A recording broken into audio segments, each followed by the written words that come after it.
Today's topic is very important as we are doing preparing mentally and emotionally for Ramadan. How should we prepare mentally and emotionally for Ramadan? That's very important. How are we going to have it? How is our Ramadan going to be mentally and emotionally strong? In what way it should be? Okay, so inshallah, we'll start.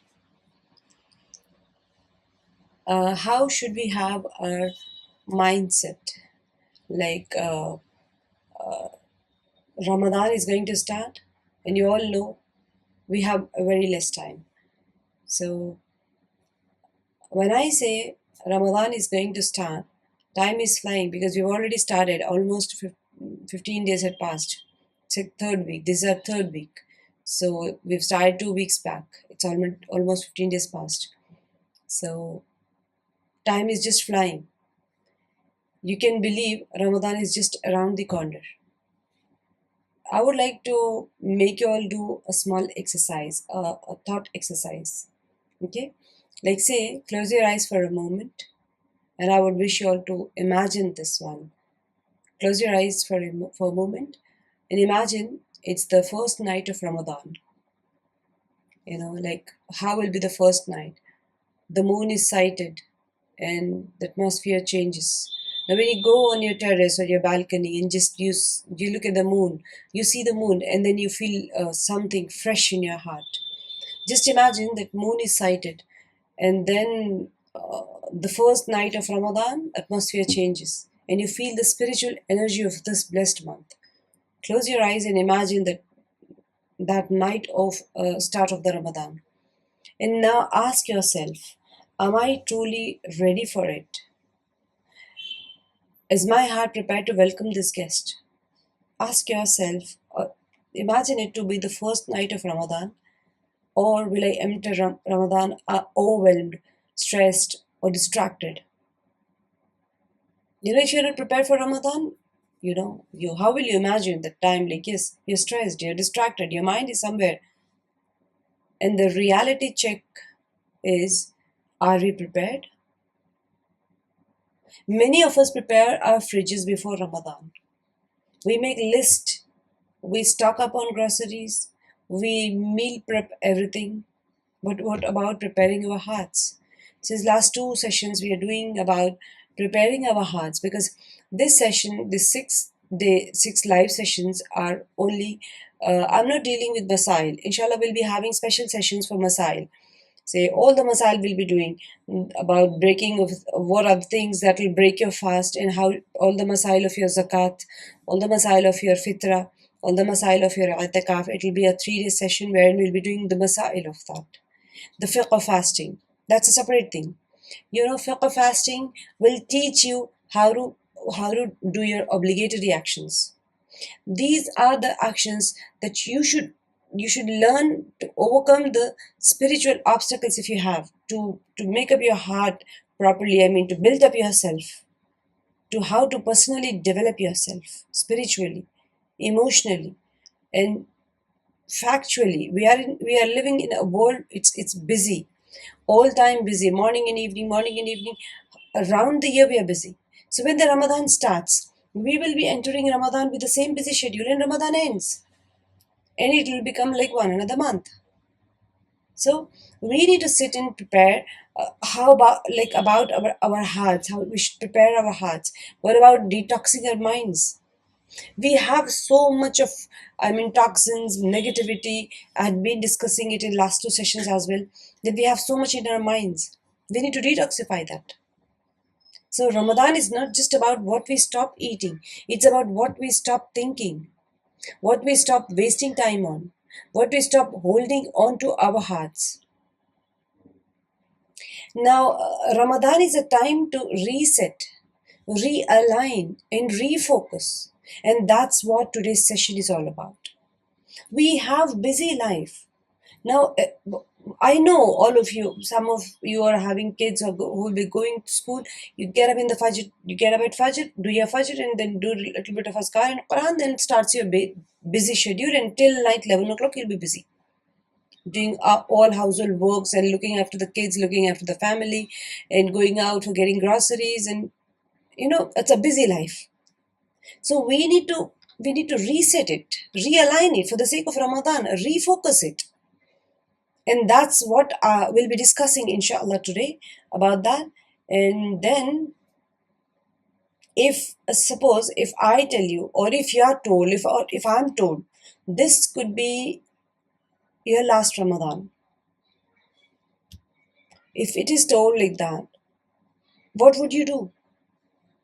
If suppose you get to know that this is going to be my last Ramadan, who knows who's going to have another Ramadan? What will you do? You would wish, now you would sit and plan. If suppose you get to know, I'm not going to have another Ramadan in my life after that. May Allah subhanahu wa ta'ala give all of us long, happy, iman full of life. But still we should be thinking to improve ourselves.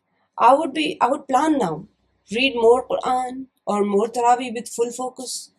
Fix your hijab or apologize to someone you've been holding a grudge against. Sometimes what happens, somebody gets heart attack, they get serious, they go to hospital, they'll be in ICU.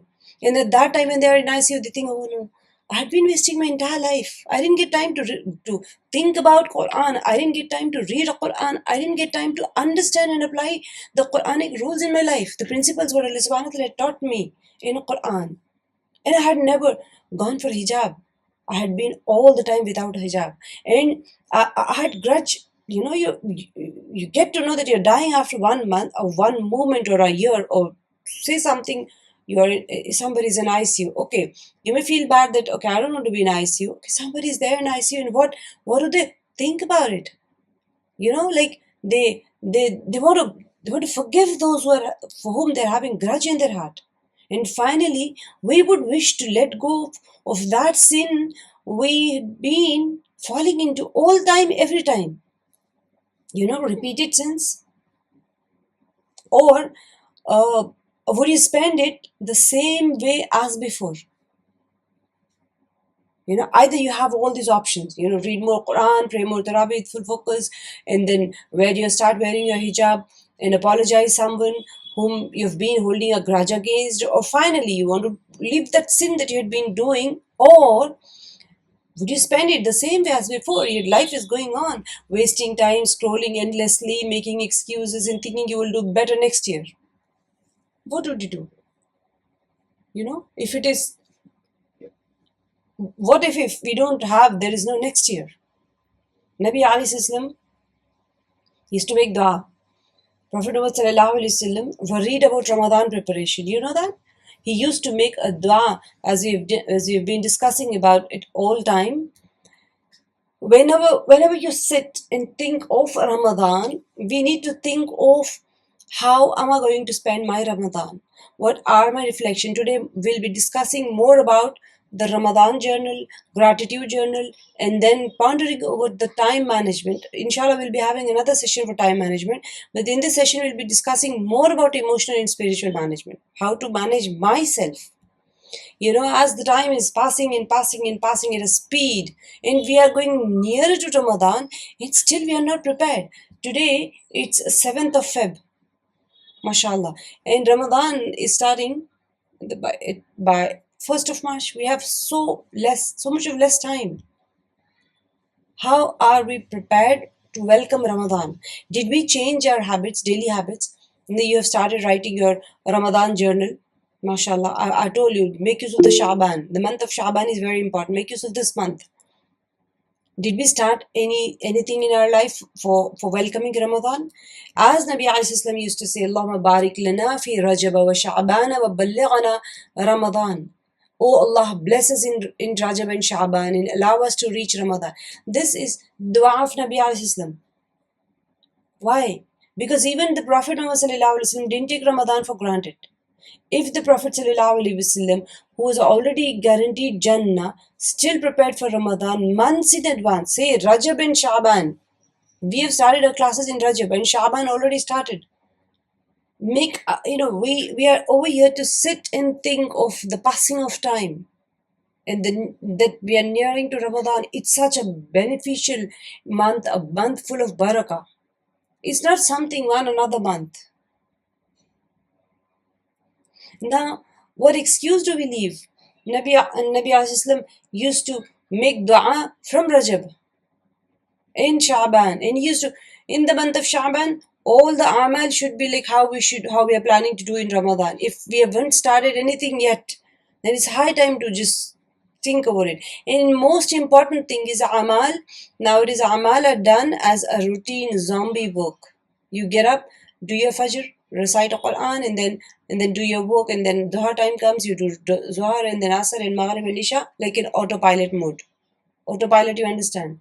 Nowadays, plane crashes are there, so everybody knows what is autopilot mode. Our pilot will not be running the aircraft. He'll be putting it on autopilot and he'll sleep.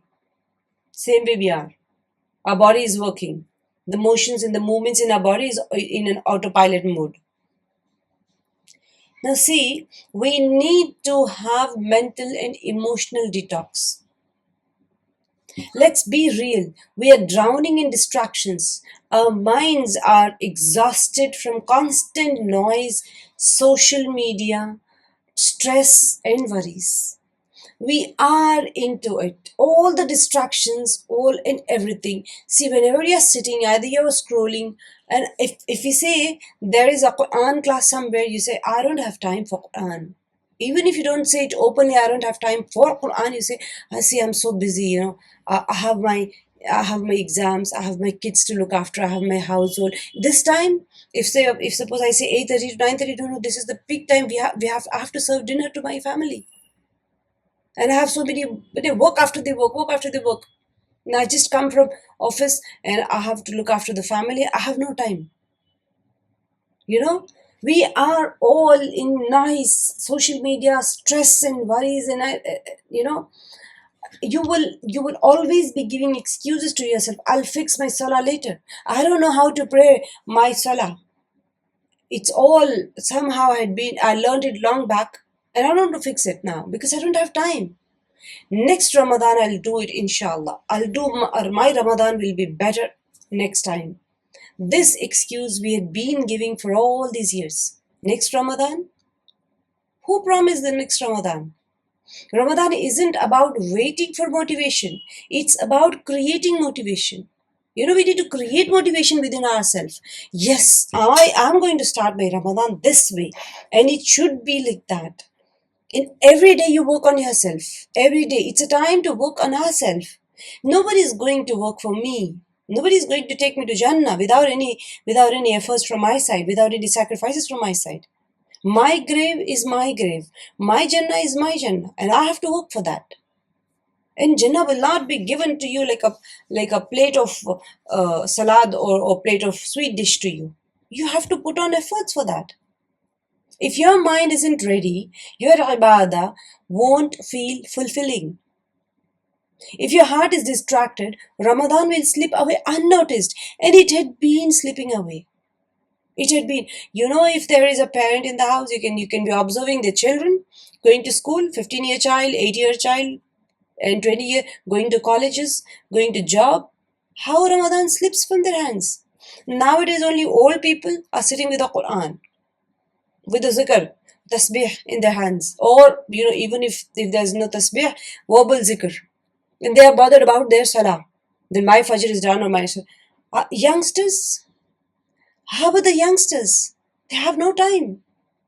Their mind is distracted, their heart is distracted, and Ramadan is slipping away unnoticed.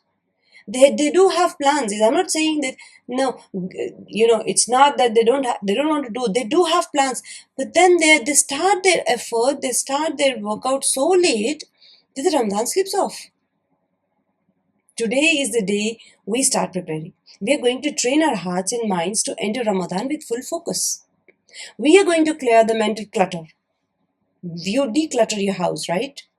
You don't keep all the kachra somewhere in your house. Let it be there. You declutter everything. Or unnecessary things you keep on throwing out of your house, of your cupboard, of your fridge. Same way we need to clear the mental clutter as well. We need to declutter our minds. That stops us from connecting with Allah subhanahu wa ta'ala. Where is the connection? You have the costliest mobile, for example, and you don't have the SIM. Even if you have the SIM, you don't have the signals. Will you be able to browse, use your TikTok or YouTube or something? Instagram? No. Why? Because you don't have the signals. You're not connected. Same thing is with us now. We are doing the rituals. Like you have the phone, you have the SIM card, but you don't have the connection. The signals are not there over there. So you cannot get connected to the internet or to the leave about internet. Some areas you don't even get connected with the phone. You'll be taking the phone to catch the signals. Same way, we need to declutter our mind so that we need to get connected with Allah subhanahu wa ta'ala. Those clutters are like hindrances in our mind. We are going to make sure that when Ramadan comes, we don't feel lost. We feel ready. Okay, so let's begin with the first step, shifting our mindset and setting the right intention. Because intention is very important. Now, what is intention? As we say, niyyah. Preparing our hearts for the best Ramadan begins now in the month of Sha'ban, not when the month of Ramadan starts. It's now we should do now. Okay. Now, if I say I don't have time, if I say I'll fix my salah later, if I say next Ramadan I'll do better, there's no next. Imagine there's no next. This is my time to prepare. So I'll start preparing for my Ramadan from today itself. That's how I should make.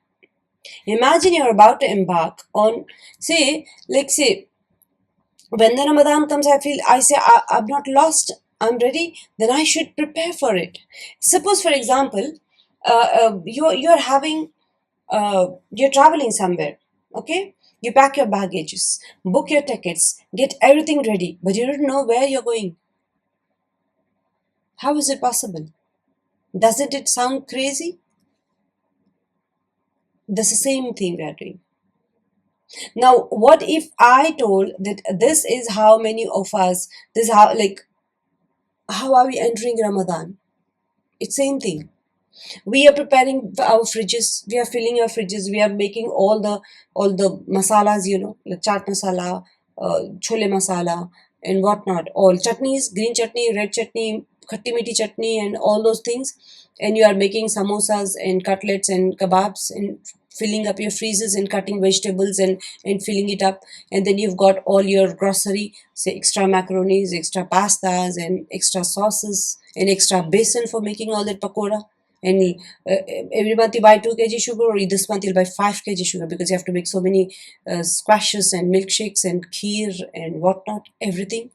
Our taste buds are so, crazy. You imagine of Ramadan, then you would think of having a big feast. What to eat in Sahar, what to eat in Iftar. It's same like we are trying to travel. Okay, we have packed our bags and everything, but we do not know where we are going. It's same thing.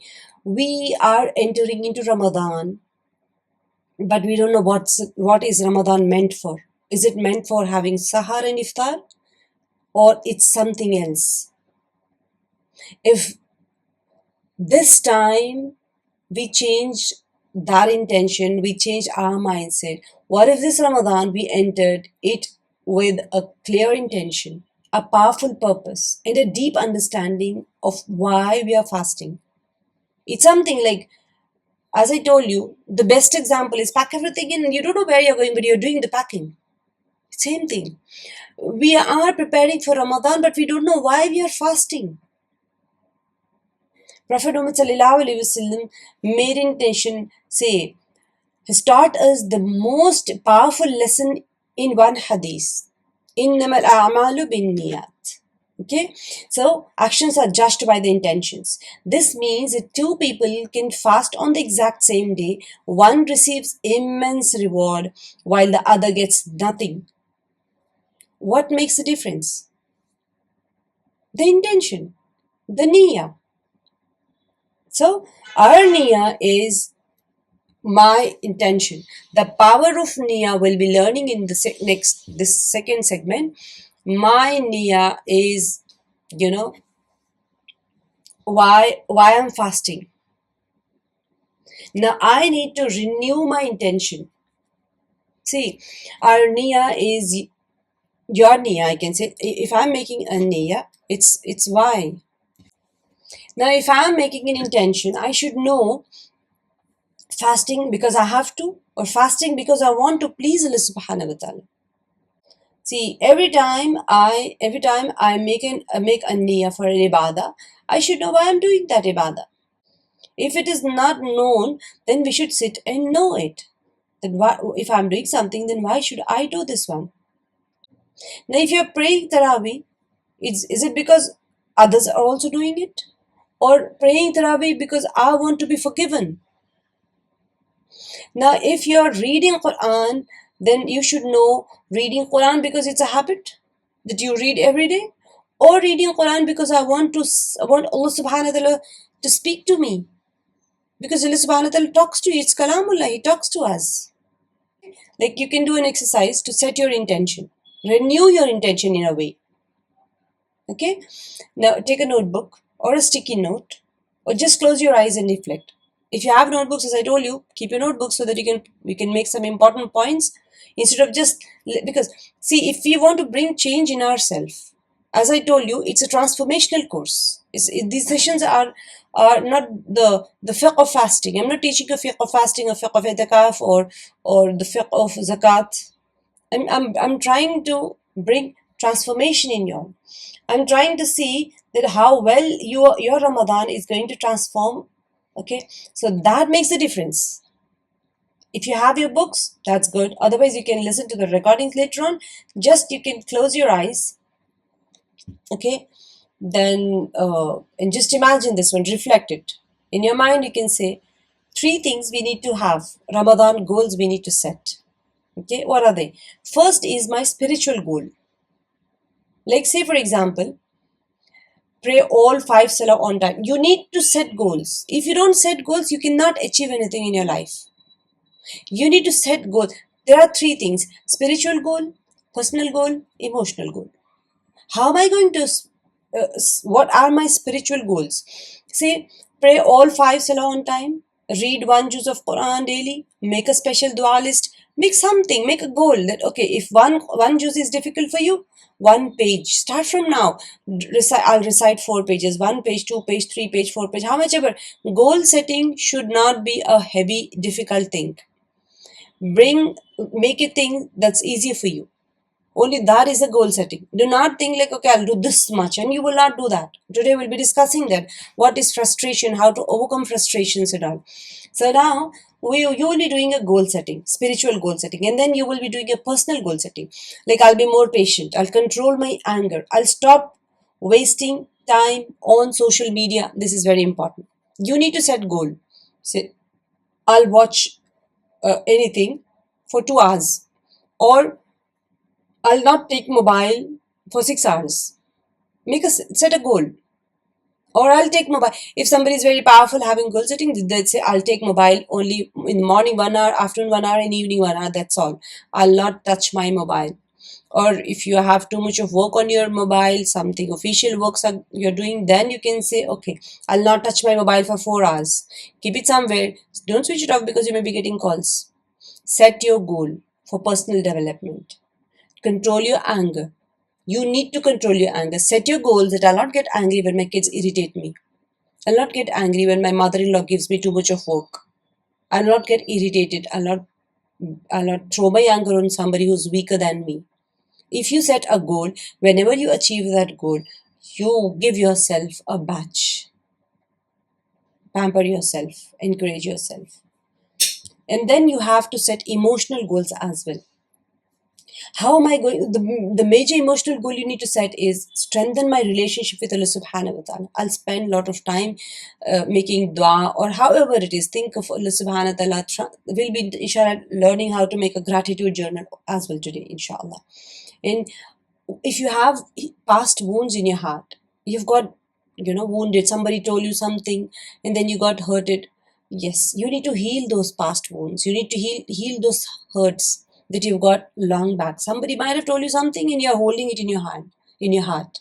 Just release that. It's gone.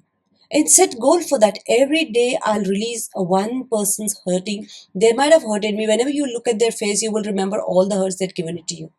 So let go. And then forgive someone. Set goal. Every day you sit just for 5 minutes. That's an emotional goal. You need to say, I'll forgive one person every day in my life, whoever had done bad to me. Why will you forgive? Because They've hurted you, and your heart will not let you forgive them. You hold them. So forgive them, let go. Ask yourself, what do I want to gain from Ramadan and why? Remember, a strong niyyah changes everything.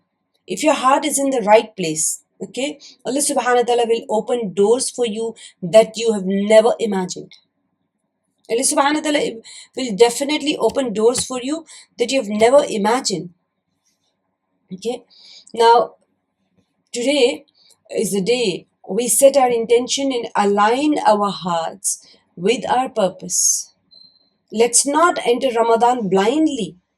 Let's enter it with full focus, full faith, and full sincerity. See, Ramadan shouldn't be skipped, it shouldn't be slipped. We need to value it. How are we going to value it?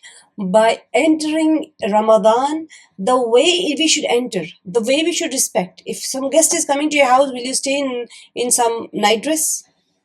No, you prepare yourself, you clean your house, you can change your curtains, and how it depends, your decoration, your cooking menu, everything will depend on the guest who's coming. If he's a very special person, you will do a lot of things, in your house. Suppose marriage is there, for example.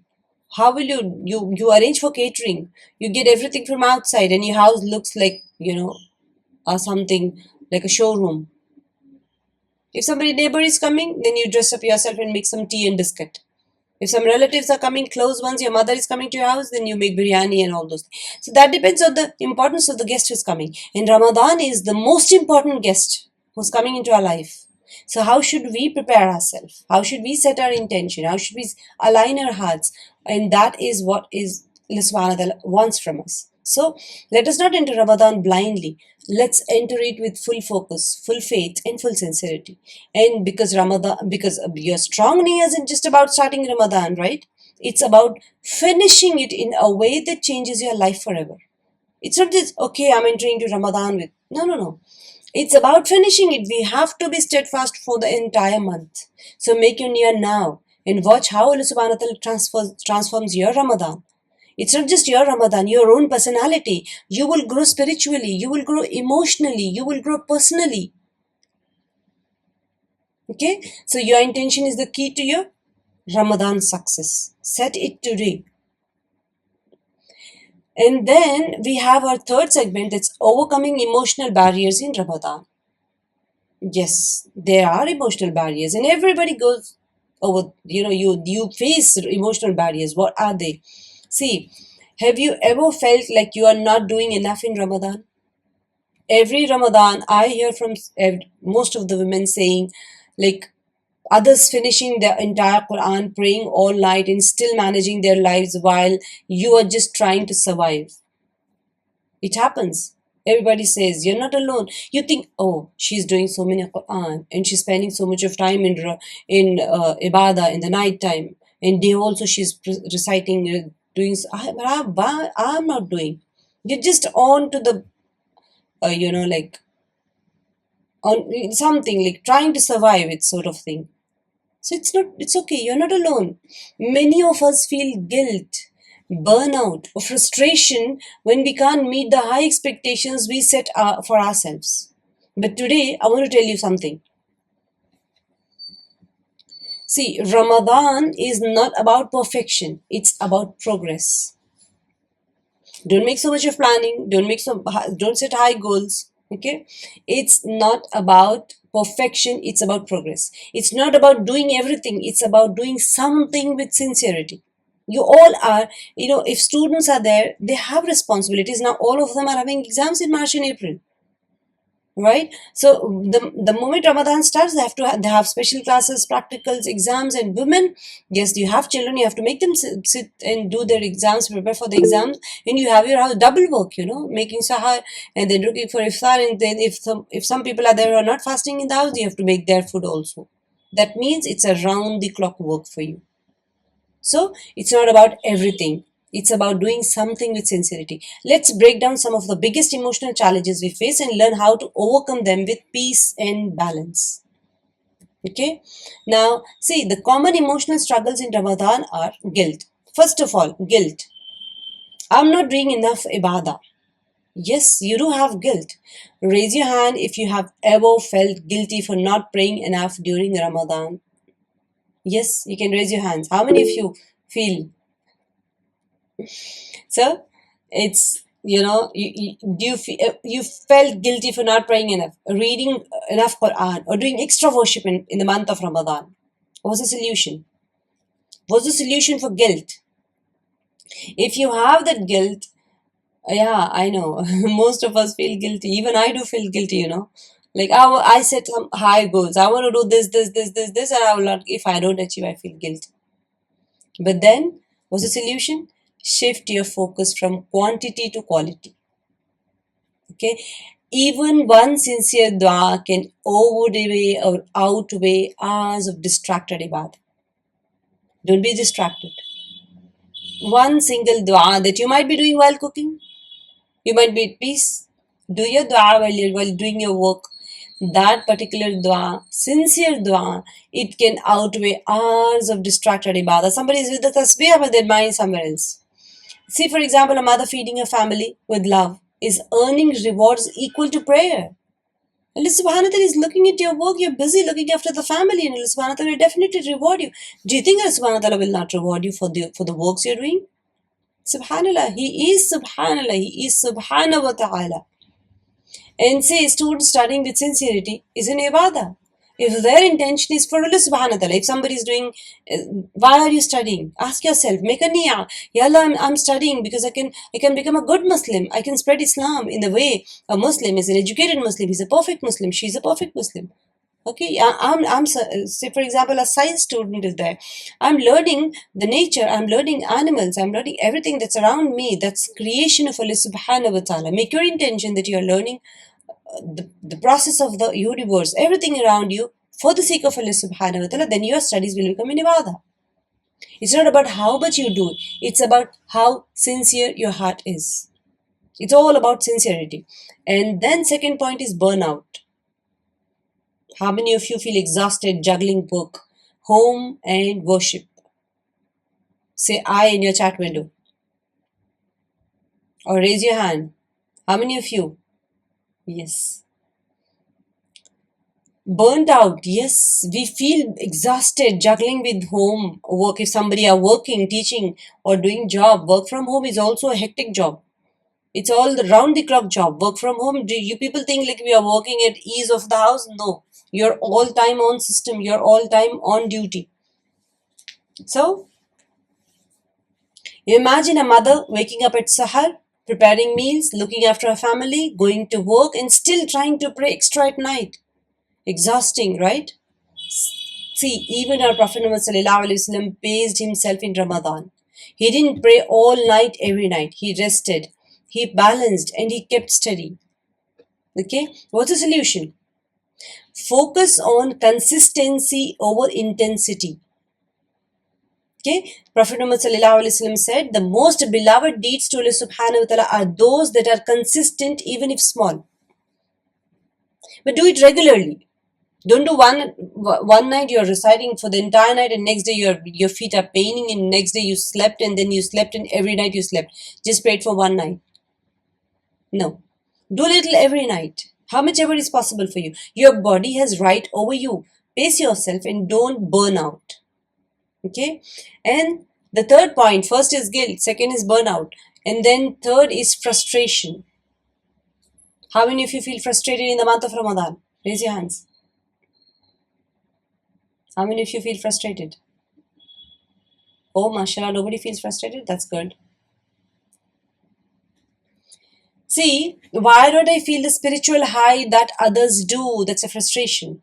Do you ever feel like others are having these deep emotional Ramadan moments and you're just not feeling it?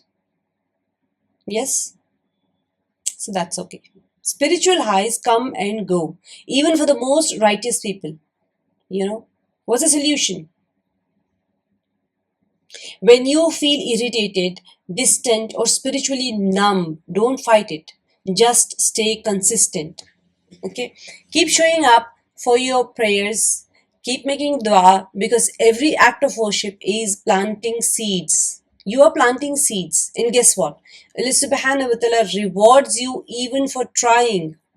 even for trying. You've tried and that's all. Allah subhanahu wa ta'ala will reward for it. And you're not alone. You know that? You're not alone. Many are feeling frustrated because they've set some spiritual high and they couldn't reach that and they're feeling frustrated. So you're not alone. Keep going. And the spiritual high will come in its own time. Okay? Say finding peace in simplicity. Ramadan is not about how much you can do. It's about how much you can change. Even if if all you do is fast with sincerity, make one heartfelt dua every day, smile at someone for the sake of Allah subhanahu wa ta'ala, then you're winning in Ramadan. I'm saying this to all busy people, not the one who are free. Yes, if you are free, you can spend your time or not on mobile, not on social media, but in ibadah. But if all those who are too busy with their too many responsibilities are there, then it's okay. Then you are still winning because you're doing all the acts to change yourself. Ramadan is a changing time. Even a smile is charity. Prophet Muhammad sallallahu alaihi wasallam said, a smile is charity. Every good deed is multiplied in Ramadan.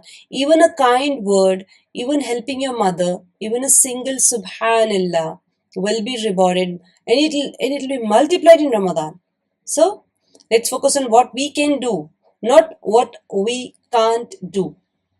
Forget about if you're not able to do anything, forget about it. Whatever you are able to do, feel consistent, do consistently and feel happy for that. Don't get frustrated for that. Now we'll be doing one emotional reset challenge. Okay? Say, now let's do something very powerful. What's that? Either take a notebook or close your eyes and think 3 things that usually stress you out in Ramadan. Close your eyes and think, what are the 3 things that stress you out in Ramadan? Write them down or just think about it and later on you can write. Now, next to each one, write a positive way to respond to that challenge. Say, for example, instead of, I feel guilty for being too tired to pray extra rakah. You want to do some nafil ibadah, but you got tired. So you feel guilty. Then what you should do? Say to yourself, I feel focus on quality over quantity and make sincere dua. You're not able to make extra rakah of the prayer. Sit in the dua. So, whenever you get a negative feeling in your mind, change it with a positive way to respond to that. That's your challenge. Okay? Write any 3 things. Like say, for example, I don't feel the Ramadan vibe. That makes you frustrated in Ramadan. It's okay. Say to yourself, I'll keep going and ask Allah subhanahu wa ta'ala to open my heart to the blessings of Ramadan. Whenever you get this feeling, replace the feeling with a positive one. Whenever you get any negative, whatever you get negative, like say for example, most of the women say, am I the maid? Hum kya kaam wale hai? All the time working in the house, like a maid, morning to evening. Change it with a positive statement. I'm doing this for Allah subhanahu wa ta'ala, and Allah subhanahu wa ta'ala is rewarding me. Okay? Like instead of, I feel frustrated at home during iftar preparation. Instead of that, say, I'll turn my work into worship by making intention for Allah subhanahu wa ta'ala. This work that you're doing is changing or turning into worship because you had made an intention that you're doing it for sake of Allah subhanahu wa ta'ala. So, this Ramadan, let's flip the script. Let's take every challenge and turn it into an opportunity for reward. Yes, because Ramadan is not meant to be perfect. It's meant to transform you. Every moment, every deed you do, it should transform you, bring change in you, from negativity to positivity, from all the frustrations to peacefulness of your mind. If you are at peace, then your ibadah will have that intensity and you will feel happy for everything you do. Even if you don't get full sleep, you say to yourself that I'm not getting sleep because this is my ibadah. If I'm taking care of my family, this is my ibadah. Then you get a peace to your, juggling mind. Then you have Don't let guilt, burnt out, or frustration steal the beauty of your Ramadan. I've seen many women all the time complaining about the preparation of Sahar, Iftar, looking after the kids, and they say, we are not getting time to prepare for Ramadan. We are not getting time to do Quran recitation or to do zikr. I just want to sit with the Quran and I'm not getting time. No, you need to you need to not feel guilty or burnout or frustrated. That will steal the beauty of your Ramadan. Progress over perfection.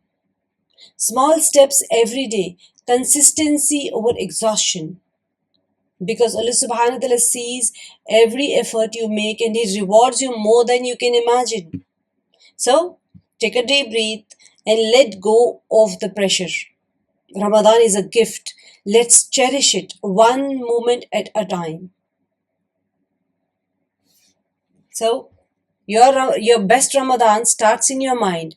Choose peace, choose balance. Don't be frustrated, don't feel guilty, and don't feel exhausted. Because Allah subhanahu wa ta'ala sees every effort you make and He rewards you more than you can imagine. Subhanallah. Now we'll start our fourth segment, that's mental strategies for a peaceful and productive Ramadan. You need to train your mind before you enter into Ramadan. Say, I would like to ask you one thing. Have you ever felt like you planned too much for Ramadan, and then by the second week you are struggling to keep up, right? Like say you start off with excitement, trying to finish the whole Quran, praying extra Tarawih, and then cooking special meals and managing your family like a pro. You said, yeah, I'll do everything. You made a big menu of the iftar and sahar, and then you have every hour planner. I'll do this and this and this and this and this. For the first week, yes, you're trying to do that, and suddenly you feel overwhelmed. By the middle of Ramadan, you feel exhausted, unmotivated, and guilty for not doing enough because you made the big, your planner, your Ramadan journal was there. You wrote all those activities that I'll do this. You didn't prepare yourself physically, mentally, spiritually. You couldn't do that. You got exhausted, you got overwhelmed, and then khalas. By the middle of the Ramadan, you feel exhausted, unmotivated. But here's the secret to a peaceful and productive Ramadan. Do you know what? Focus on what you can control. Let go of what you cannot control. See, let's talk about how to mentally organize our thoughts and priorities so we can make this Ramadan peaceful, balanced, and full of barakah. Everybody would wish to have a peaceful Ramadan, a balance, because you're not going to have 8 hours sleep. These Ramadan are the sleepless nights, full of work, heavy work. So how should we stay at peace? Your kids might be having exams. You will be running from pillar to post, looking after the kids in house, in Sahar and Iftar, and some of you might be having small kids for whom they won't fast, and some are feeding mothers. They have babies. They have to feed them, even they are fasting. Heavy life. So how can you have peaceful and productive Ramadan? What is the secret? See, now we'll have the focus and let go technique. What is that? What to focus on and what to let go. Okay? Let's see your worship. What to focus? Your worship, your salah, your Quran, your dua, your dhikr, and more other good deeds. That is the thing you should focus on. Your kindness, for example, helping family or being patient, making others smile. That's also an ibadah. And then, for example, your effort. Allah sees every single attempt you make. Focus on these things. And what should you let go of? See your energy level. Some days you feel tired and that's okay. It's okay. You are tired means you're tired. Don't over pressurize yourself. And how others worship? Your Ramadan is your Ramadan, your journey with Allah subhanahu wa ta'ala, not others. If somebody is deciding some people do 7 completion of Quran, 8 completion of Quran, some will do 12. You could do only 1. That's okay. It's their journey. And Ramadan is your journey with Allah subhanahu wa ta'ala. If you could do 1 Quran, it's okay. Don't pressurize yourself. let it go. If you can do, alhamdulillah. If you can't do, let it go. Okay. Imperfection, oh, this is one of the biggest culprit. Even you let it go, even if you're not doing something perfectly, even small sincere actions can carry huge rewards. Okay. If you're not able to do things perfectly, it's okay, it's normal. Try to transform yourself, try to slowly and steady. That's what I'm saying. You start preparing from Sha'ban so that you can be ready for Ramadan. This is the time to prepare for all these things. Your worship, your kindness, your effort, and then your energy levels. You should start preparing from now onwards to control your patience so that you enter in Ramadan with a fully prepared spirit, good heart, good mindset. Now, say for example, a mother fasting while looking after his kids feel guilty because she isn't praying as much as she wants, but her effort is just as valuable as someone spending the whole night in prayer. She has to look after the kids. That effort is more valuable. Prophet Muhammad said, the most beloved deeds to Allah subhanahu wa ta'ala are those that are consistent even if small. Okay, so instead of stressing, focus on doing your best and trust that Allah subhanahu wa ta'ala will reward you more than you can imagine. Do not confine rewards of Allah subhanahu wa ta'ala with the acts or deeds of yours. Allah subhanahu wa ta'ala will reward you unimaginably. You can't even imagine what He's giving for you. Stay cool. That's what I say always. Do not be ungrateful to Allah subhanahu wa ta'ala. Subhanallah, even if you are able to make a little bit of ibadah, okay, that you should be thankful to Allah subhanahu wa ta'ala. And then I'll teach you today how to manage or say, managing overwhelm with simple time blocks. Okay. Now say, I'll introduce you to the concept of 3 phases of Ramadan. Now, instead of thinking of Ramadan as one long stretch, let's divide it into 3 simple phases to help us stay on track and avoid burnt out. Say phase 1, early Ramadan. Now, this is for those who enter into Ramadan unprepared. Now itself, if you start preparing for Ramadan, you will be entering into Ramadan with full preparation. Say you can divide now first 10 days, build your foundation. Set small, realistic habits.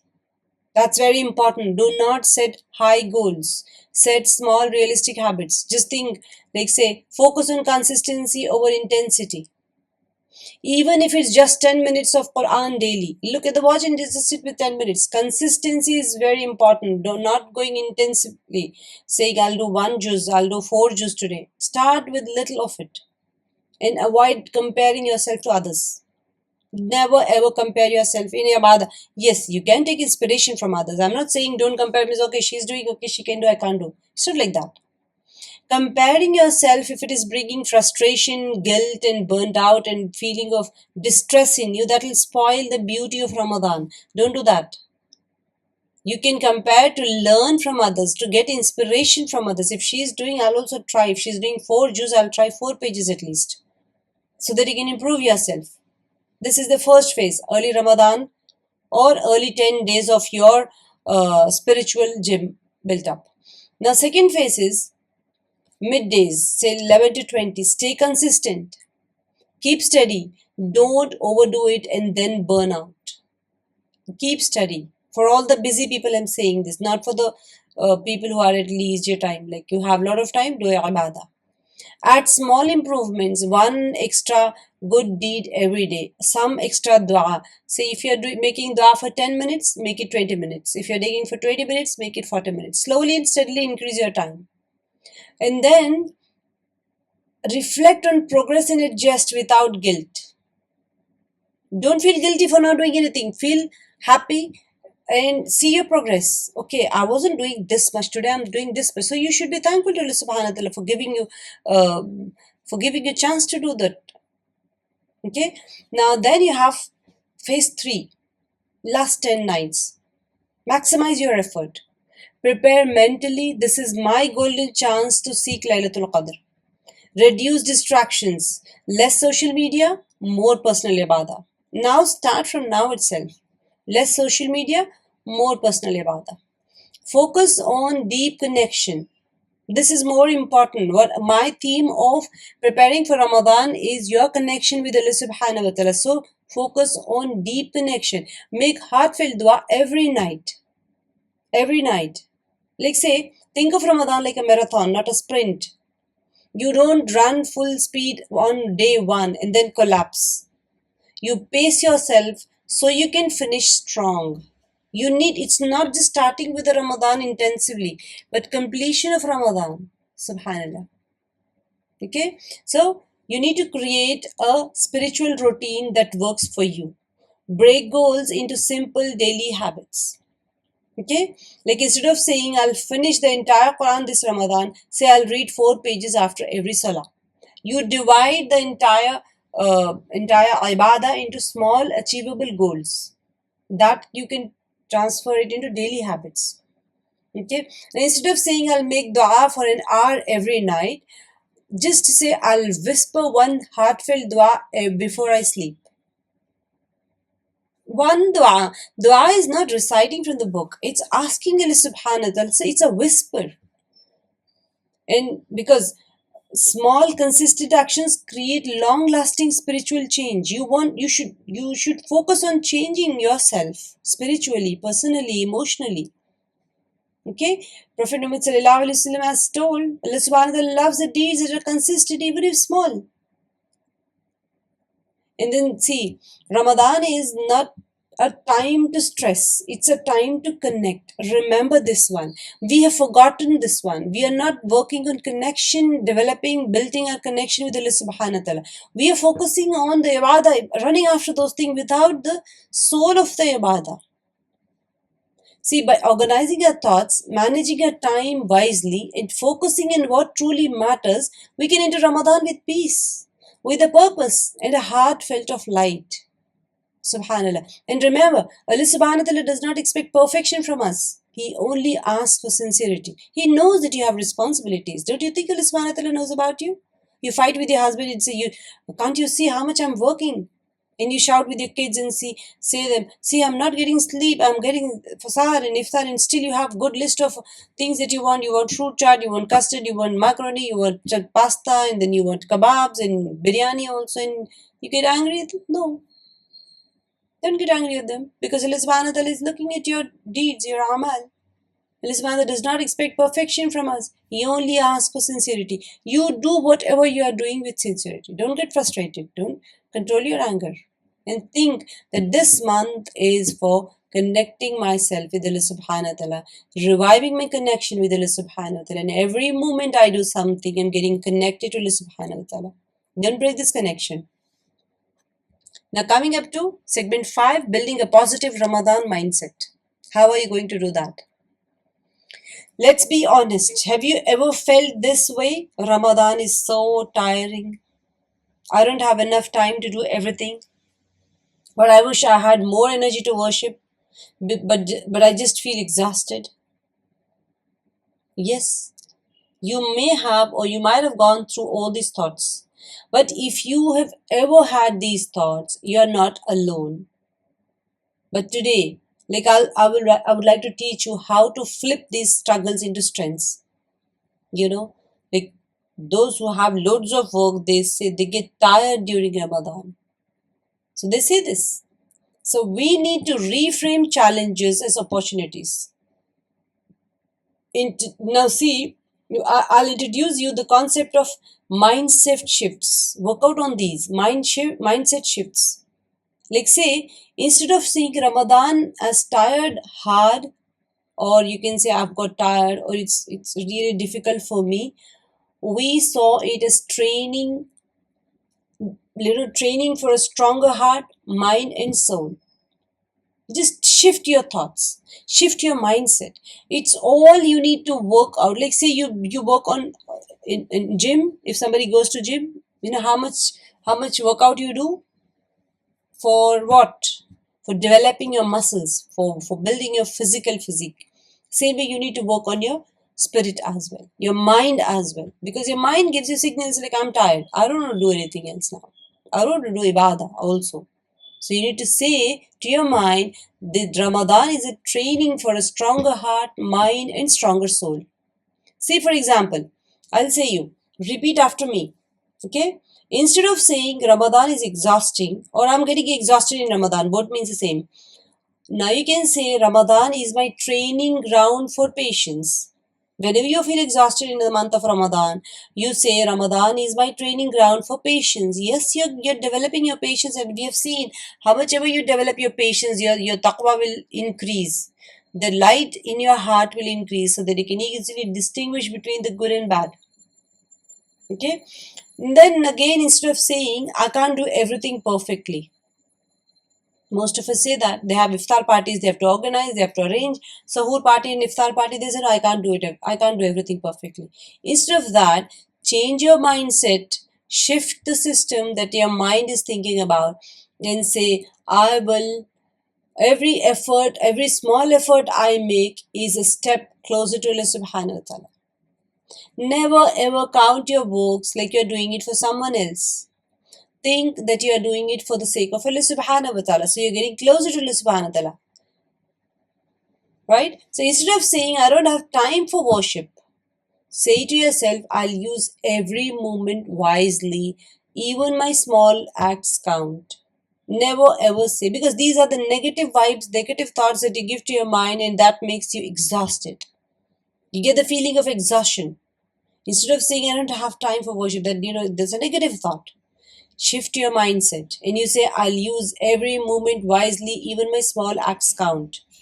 Okay? Now, see, I'll give you one real life example. Imagine you're fasting and feeling weak, but instead of complaining, you tell yourself, this hunger is my dua being accepted. Every second of this tiredness is wiping away my sins. See, whenever you get tired, whenever you get exhausted, whenever you get frustrated, change your mindset, shift your mindset, give positive vibes to yourself. Whenever you say, I'm exhausted, you say, no. Every second of this tiredness is wiping away my sins. And then this patience is making my heart stronger for Jannah. Yes, you have to do a lot of sabr. And then tell yourself, whatever acts on which I'm doing sabr is making my heart stronger for Jannah. Our minds are very powerful. The way we think about Ramadan will change the way we experience it. If you're sad, your Ramadan is sad. If you're happy, your Ramadan is. I know you people have going to be, you're going to have a lot of tough time, double load of work. You won't get sleep. You won't get time to do ibadah. If you're living in a joint family, it's again a big burden. So there's a reason I'm saying you change your mindset, shift your mindset from negative thoughts to positive thoughts. So it gives you a lot of inspiration and will make your connection deeper and deeper with Allah subhanahu wa ta'ala. And then practicing gratitude and sabr. Nabi Alayhi said, the most beloved people to Allah subhanahu wa ta'ala are those who bring the most benefit to others. Subhanallah. If you're getting benefit to others, how beneficial are you to others? So gratitude leads to patience and patience leads to blessings. What is gratitude? Shukr. Let me tell you about a young Sahabiya who understood gratitude and patience perfectly. Who was her? You all know her, mashallah. Her name was Fatima bint Muhammad sallallahu alayhi wasallam, the daughter of Prophet Muhammad sallallahu alayhi wasallam. Okay, Hazrat Fatima radiallahu anha, she used to work hard in her home, grinding wheat, taking care of her children, and most tough thing was taking care of the horse. She used to feed horse. For that, she used to have the seeds of dates. She used to soak them in water and then grind them and then feed it to the horse. That was a difficult thing for her. And then taking out water from the well, that used to pain her chest. So, fasting also at the same time. One day, she came to Nabi Alayhi feeling tired and overwhelmed. She asked her father, Ya Rasulullah, can you give me a servant to help me? The story is a different way. She went twice and she again came back, and Nabi Alayhi came to her house and asked, well, for what reason did you come to me? And then Hazrat Ali radiallahu anh says that she's getting tired for all those things and then she wants some helper. So Prophet Muhammad smiled at her and said, shall I teach you something better than a servant? See, I know most of you, if you're an RI, if you're staying in US, UK, Saudi, or somewhere, you won't get a servant. Even if you want to pay that much money, you won't get a servant. And if in India, servants want to take leave, in the month of Ramadan, they won't come on time. So, Prophet Muhammad Sallallahu Alaihi Wasallam taught Hazrat Fatima radiallahu anha an option better than a servant. What was it? I know. How many of you know that? Can you raise your hands? Yes. So that was Tasbih Fatima. Before you sleep, say 33 times Subhanallah, 33 times Alhamdulillah, and 34 times Allahu Akbar. Okay? This will strengthen you more than anything else. Instead of removing her hardship, Nabi Sallallahu gave her a powerful tool to increase her patience in barakah. Okay, so what if instead of focusing on what we lack, we focus on what Allah subhanahu wa ta'ala has already given us? It's a simple act. 33 times subhanallah, 33 times alhamdulillah, and 34 times Allahu Akbar. One time you can say la ilaha illallah Muhammad Rasulullah. Okay, that's so easy. I know women are getting tired. Allah subhanahu wa ta'ala also knows. Prophet Muhammad also knew that women are going to be very tired. They have lots of work. So instead of getting frustrated, Nabi Sallallahu taught us the dua. Now then we should make a gratitude journal for Ramadan. I will be showing you how to make a. We have done Ramadan journal, right? Now today I'll be teaching you how to make a gratitude journal, a daily habit. Okay, so that's a Ramadan gratitude journal. You can start making from now onwards. You can make your daily gratitude journal as well. So let's start something beautiful. What's that? Every day in Ramadan or now also you can write down one thing you are grateful for. Okay? And one way Allah subhanahu wa ta'ala has helped you. And third thing is one small act of kindness you did. You write every day these three things in your gratitude journal. Start making your gratitude journal. Gratitude is nothing but shukr. You're thankful to Allah subhanahu wa ta'ala. One thing you're grateful for, one thing. What are you grateful for? Your eyes? You have eyes, at least you can see. You have hands, you have feet, you are walking. If you're anything, there are so many things for which you should be thankful to Allah subhanahu wa ta'ala. And then one way Allah subhanahu wa ta'ala has helped you today. Today, how did He help you? He fed you. Like so many things are there. You just give right one reason. And then one small act of kindness you did to others. What act of smile is also act of kindness. Okay, so when we focus on gratitude, we stop complaining and start appreciating. Allah subhanahu wa ta'ala says, وَإِن تَعُدُّوا نِعْمَةَ اللَّهِ لَا تُحْصُوهَا. If you want to count Allah subhanahu wa ta'ala's blessings, you would never be able to count them or number them. So there are so many blessings that if you start counting them, you'll not be able to number them. So, what did we learn? Make this Ramadan a time of positivity, gratitude, and patience. The more we thank Allah subhanahu wa ta'ala, the more He will bless us. Insha'Allah, Bismillah. So, what is the final takeaway and challenge? I want you to go home today and write one thing you are grateful for. Your challenge is start your Ramadan gratitude journal today. Every day write one blessing that Allah subhanahu wa ta'ala has given you. Why? Because the more we thank, the more we receive. Why should you be thankful? Because you want more. If you want more, then you should be thankful to Allah subhanahu wa ta'ala what He has given you today.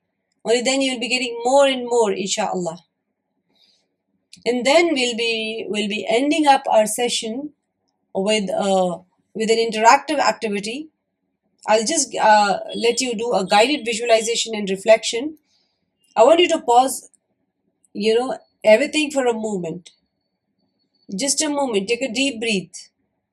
Let go of all distractions. Close your eyes. I want to take you on a journey. Okay? It's a guided visualization exercise. You just can close your eyes. Imagine this. It's the first night of Ramadan, and you step outside and look up at. Close your eyes and imagine it. You're outside and look up at the sky. The crescent moon glows softly, welcoming this blessed month. And the air feels different. There's a calmness, a peace that you can feel in your heart. And the adhan of Maghrib echoes, filling your soul with warmth. You sit down with the Quran in your hands. You take a deep breath and open it. The pages will feel cool under your fingertips. And then you read the words and they sink into your heart, never like before. What do you feel in this moment? Gratitude? A sense of renewal? Now just fast forward it. It's the 27th night of Ramadan. You're sitting on your prayer mat, making dua. You whisper, Ya Allah, Ya Allah, and tears fall from your eyes. You know in your heart that this could be Laylatul Qadr, the most powerful night of the year. A night worth more than 1000 months of worship. You feel a closeness to Allah subhanahu wa ta'ala like never before. It's like He's listening to every word, answering your every prayer. You ask yourself, what do I truly want from this Ramadan? What do I need to let go of in my heart? Ask yourself now. In this moment, as you sit in the presence of Allah subhanahu wa ta'ala, what do you ask Him for? What does your heart whisper? See, this is, open your eyes now, slowly, and take your journal or piece of paper, and I want you to write two things. One thing is, you want to change in your mindset before Ramadan.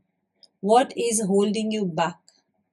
Is it stress, distraction, bad habits, negative thoughts? What is it that you want to change in your mindset before Ramadan? And one way you will stay mentally and emotionally strong in Ramadan. How will you protect your heart and mind from negativity?